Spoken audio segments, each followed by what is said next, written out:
אתה יודע, ברדיו, אתם מכירים את זה? תספר על עצמך. ואז הוא אומר, אני מטר בלונדיני. אני רוצה לספר שאני בלונדיני, מה? סתם, חמוד. לא, יש לי אפילו מסך את דעתי. חלי בשוק. לא, מה פתאום. בקיצור, מה מגניב? שהוא 5 דקות ככה כל פעם שואלים אותו, תספר על עצמך? לא.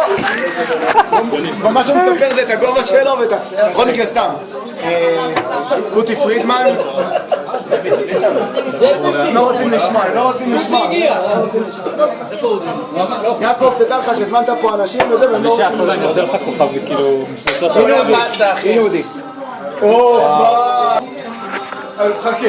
שושו. בדיוק, הוא ירצה לשמוע. איזה רע. גם הוא צריך להיות בהלם, לא